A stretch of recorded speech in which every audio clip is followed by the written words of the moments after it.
It's official pick time. The research has been done. All the boxes have been checked. And we got some tough calls to make. But we got to get into the mindset that we're down in the dungeon. The Mexican cartel has a gun to our head. They're waterboarding us. They're saying, give us the winner for every single fight on UFC Des Moines, Sandhagen versus Figueiredo. We got 12 fights to go through. We're going to be pretty quick with these picks, with the breakdown of why. I got some more long-form content for you. I did a live breakdown last night. You want to go check that out? It's on the Hey Jive Picks YouTube channel.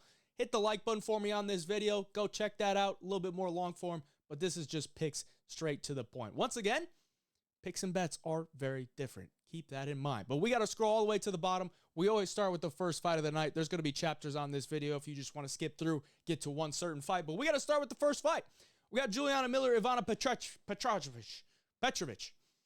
Very disgusting fight, but Juliana Miller, terrible fighter. Maybe she's made some improvements. She's been off for a while. I think she's going to bring a lot of volatility into this one, which could lead to some sort of weird type of ending. Just put it that way. But I think Petrovic is probably the better fighter. I think her striking is okay. Better than Juliana Miller's. Probably not as aggressive, but I think it's a little bit better. I think her takedowns are better than Juliana Miller. Overall jiu-jitsu, maybe Miller has the advantage there, but we will see. I think Petrovic gets this one done, though. I think she's the rightful favorite. It is a little bit pricey, but I just don't think Juliana Miller can get a win in the UFC. I just don't see it. Petrovic is not great, but I think she's good enough to beat Juliana Miller. I'll take her for the official pick. Let's move on. Thomas Petersen, Don'Tale Mayes. Never been high on Don'Tale Mayes, never will be. The guy is huge, but he is very slow, and he doesn't have good fight IQ. And the biggest thing in this fight is going to be his takedown defense, which is terrible. And his overall grappling when he's on the bottom is also terrible. And Thomas Petersen, what does he want to do? He wants to get you down to the ground. So if he's going to have success in this fight, it's going to be with the takedowns, which should be available to him when Don'Tale Mayes has that bad of a takedown defense, that bad of a ground game. So Thomas Petersen is going to be the official pick. I do worry about, the reach advantage a little bit, but I don't think Don'Tale uses his reach advantage well at all. A little bit of power in Don'Tale's hands, but I think Thomas Petersen does have a blockhead. Shamil Gaziev did hit him with a perfect punch and knocked him out his last fight, but I don't really see it happening here. I think Thomas Petersen gets it done. He will be the official pick. And let's move on to the Peruvian Topuria, Gaston Bolanos, taking on Quang Le. I'm going to take Gaston Bolanos to win this one. I think he's going to be a little bit more effective at range with his striking, with his kicks. Quang Le's not a big kicker, but he's a guy that likes to lunge in with big power shots with his hands. Mixes into the body here and there, but he's really more of a headhunter.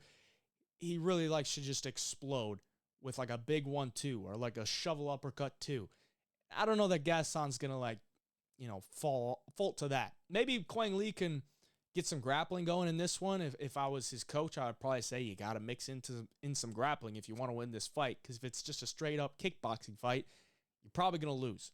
Not that Gaston is, some great kickboxer, but I think he's got Quang Le outgunned there. Gaston's ground game has been shoring up. So I think Gaston Bolanos gets this one done. But I could see a pretty competitive fight. I'll take Gaston for the official pick. Let's move on to the more women's MMA. We got women's strawweights here. Marina Rodriguez, Jillian Robertson. I was leaning, towards Marina possibly as a big underdog here, but I just can't do it, man. I think Jillian Robertson gets those takedowns. She has really improved her takedown game, especially going down to 115 where she is a little bit bigger than a lot of these strawweights, but she's going to be relatively sized up with Marina Rodriguez. The problem is Marina Rodriguez just doesn't have great cage wrestling, and if Jillian Robertson gets her up against the cage, I do expect her to get her to the ground with that body lock, trip her down, then she's on top, and that's where she wants to be. She's got good ground and pound. If she does take you down, she's going to, make you pay for it, and she's going to land some damage. So that helps her out on the scorecards. I don't see her really getting a finish here. Marina's a girl that is pretty good at limiting that ground and pound, and she's never been submitted before. Jillian is very good with that rear naked choke, but I don't know that Marina's going to give up her back. Sometimes she's just content to be on her back and, close that guard up and try to limit, the effectiveness that her opponent can have on top. So I think Jillian Robertson gets this one done probably by decision. I'm going to take her for the official pick. She's a big favorite, but, if she can't get those takedowns or if she just has a terrible fight IQ and doesn't want to or doesn't really commit to those takedowns, it's going to be a competitive fight because Marina Rodriguez is definitely the better striker, but I do think she gets those takedowns. Jillian Robertson is the official pick. Next fight up, we got Ryan Loder, Azamat Bekoev. I'm going to take Bekoev here. I think Ryan Loder has a chance to make this one, very close and maybe squeak it out on the scorecards, but it just comes down to his striking. I just don't think his striking is very effective. He limits exchanges on the feet just to get to that wrestling, but as you grow up in the sport and you fight better levels of competition, if you're just limiting exchanges on the feet, your wrestling isn't as effective because they could see your takedown from a mile away. And if Bekoev is going to stand there and strike with Ryan Loder, I think he's probably the better striker. If he's going to shoot, or if Loder's going to shoot takedowns on Bekoev, maybe he could get one, maybe he could get two, but I don't know that he's going to go in there and just submit Bekoev on the ground. I think Bekoev will probably be able to fight out of it and end up in some better spots or just get back up to the feet where, he's going to cruise on the feet. So I'll take Azamat Bekoev to win this one. He'll be the official pick. I just think he's the better overall MMA fighter, and I think he'll probably get it done either by late finish or decision. Big favorite again. Let's move on. Yana Santos, Miesha Tate. I'm going to go with Miesha Tate here just because of the grappling upside. Yana Santos' takedown defense is pretty bad, but I do have to give her some credit. When she gets taken down, she doesn't settle with the position. She's always trying to work her way back up. She's trying to hit her opponent with these rabbit punches. She just doesn't stop moving. She just squirms around, and that's going to be tough for Miesha Tate, if she can't really establish that ground game. I think she'll get the takedowns, but if she can't establish the top control, then Yana Santos is getting back up to her feet. And Yana Santos, she's an active fighter. Like, she loves to throw a lot of kicks from the outside. She likes to move around. She likes to push you up against the cage, get into the clinch, make it a little bit dirty. So it could turn out to be a pretty close and competitive decision. But I do think the upside for Miesha Tate to establish that ground game is a little bit more probable than a Yana Santos, working her way out from the bottom, making it scrappy. So I'll take Miesha Tate to get this one done. She'll be the official pick this week. They're both old ladies. Both once were something, but at this point, it's, they're probably not going to be anything. But Miesha Tate's the official pick. Let's move on to the main card. We got Jeremy Stephens and Mason Jones. Mason Jones coming in here off of 4 wins, I believe, in Cage Warriors. Not the greatest level of competition, but, he's getting those wins, doing what he needs to do. He's coming back to the UFC after getting cut. Jeremy Stephens coming back to the UFC to his home city of Des Moines, Iowa. So I'm sure he's got some extra motivation fighting in his home city in Des Moines, and also extra motivation coming back to the UFC after being cut, going to the PFL, doing his thing in bare knuckle. But the problem is, fighting in bare knuckle and fighting in MMA is just way different. In bare knuckle, you can really sit down on your punches, you can brawl. But in MMA, if you're going to do that, Mason Jones might just sneak under and shoot a takedown, and now you're on your back, and now you got to play jiu-jitsu, you got to wrestle. It's just a little bit different, man. So I think Mason Jones wins this one.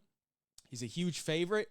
I probably wouldn't be, all in on that because Jeremy Stephens can knock anybody out. And at times, Mason Jones doesn't resort to that wrestling. Sometimes he likes to get into that firefight.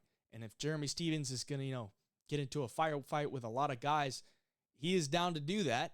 He's fairly durable on the feet. You're not really going to knock him out clean. So it's going to be a firefight if Mason Jones doesn't look to grapple. Probably a very high output type of brawl. That's where Jeremy Stephens could probably get this win. But either way, I think Mason Jones is just better overall. So I'll take Mason Jones to get this one done for the official pick. Let's move on. Cameron Smotherman and Sandhagen City. Sandhagen City, I tried to fade this guy with Garrett Armfield his last fight, and I thought Garrett Armfield won. And I look at Cameron Smotherman, and I think Cameron Smotherman's kind of a similar fighter to Garrett Armfield. Both pressure guys, really solid boxing, good hands, fairly good takedown defense.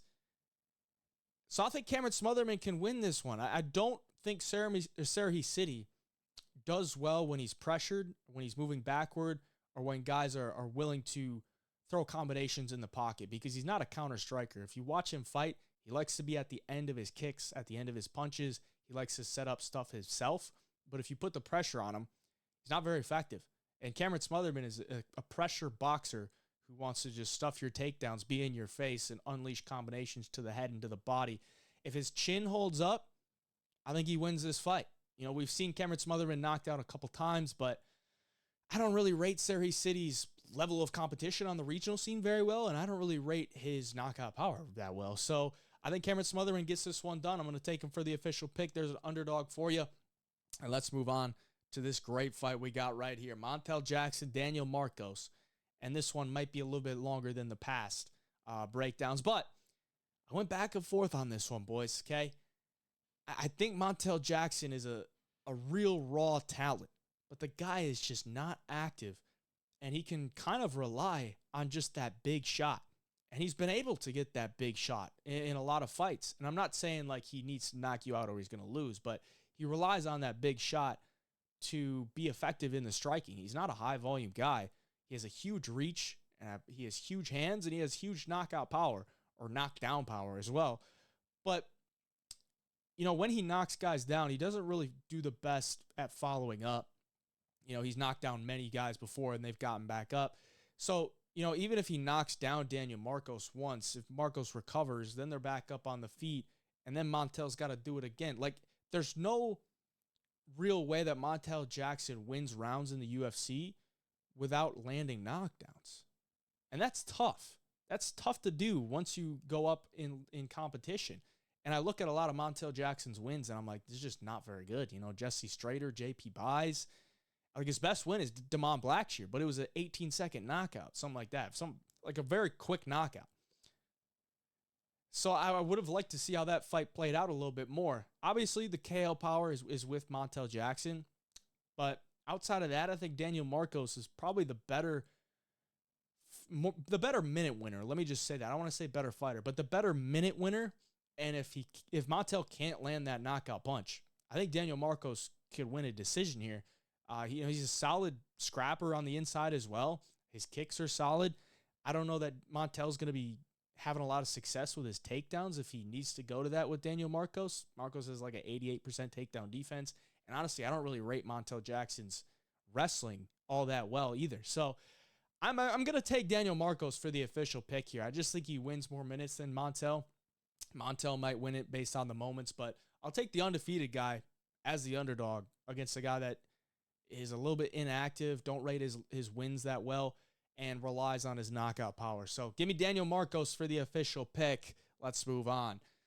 Santiago Ponzinibbio and Daniel Rodriguez. So we go from, a great matchup, a couple young, I don't know, they're not that young, but up-and-coming contenders. And then we go to some old guys. Ponzi, 38. Daniel Rodriguez, also 38. But Ponzi's coming off just a crazy fight against Carlson Harris where he got dropped early and ultimately battled back and got a round 3 KO. Daniel Rodriguez, on the other hand, went to a split decision with Alex Morono in a very competitive fight.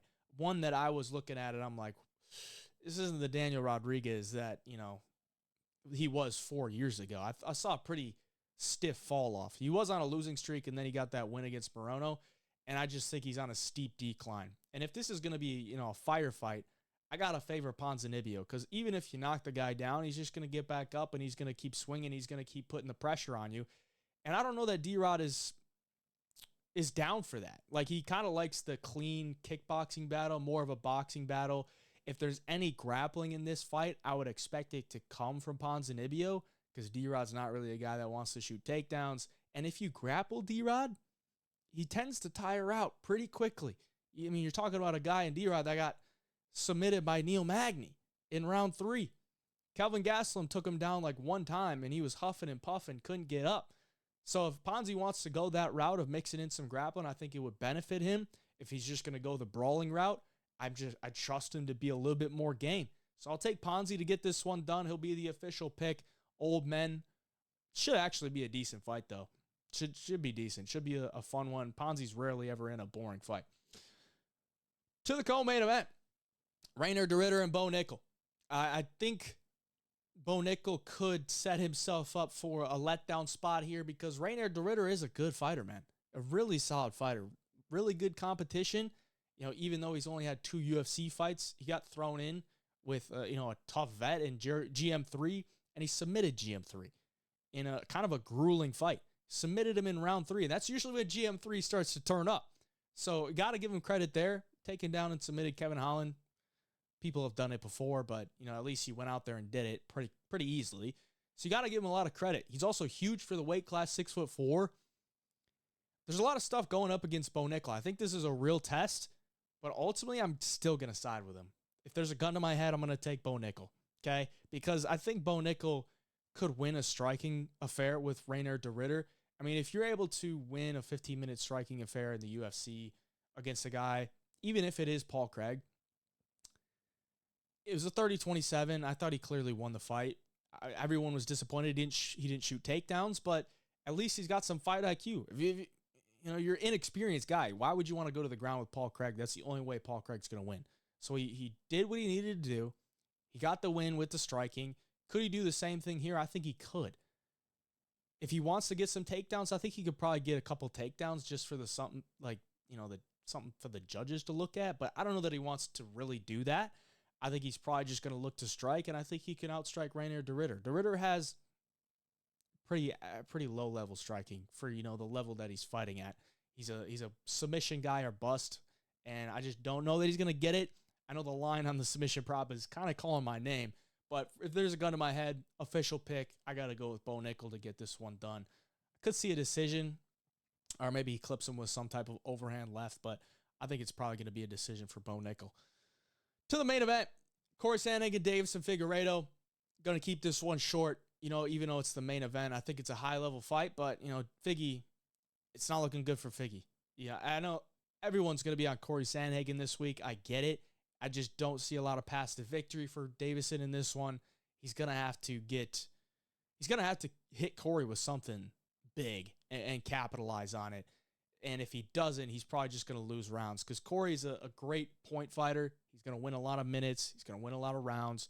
Deiveson's never been a guy that's, trying to win a lot of minutes and win rounds. He's looking to take your head off or take you down and submit you.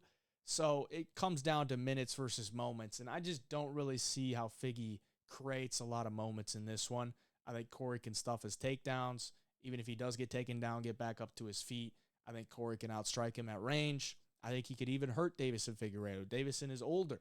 Deiveson has a lot of scar tissue on his face. He's been stopped by doctor stoppage before. Maybe we see something like that. Corey's good with his knees, with his elbows. Those tend to split guys open. So I think Corey can do what he needs to do here to get a dub. Corey Sandhagen is going to be the official pick. That's going to do it for the video. Please hit the like button for me. Subscribe to the channel. We'll be back here very soon with the Best Bets video on the channel. We got the Long Shots Only live show on Friday. And if you want some more long-form content, go check out the live breakdown I did yesterday on this card. It's in the live section. Appreciate y'all. Till next time, hey, Job Picks.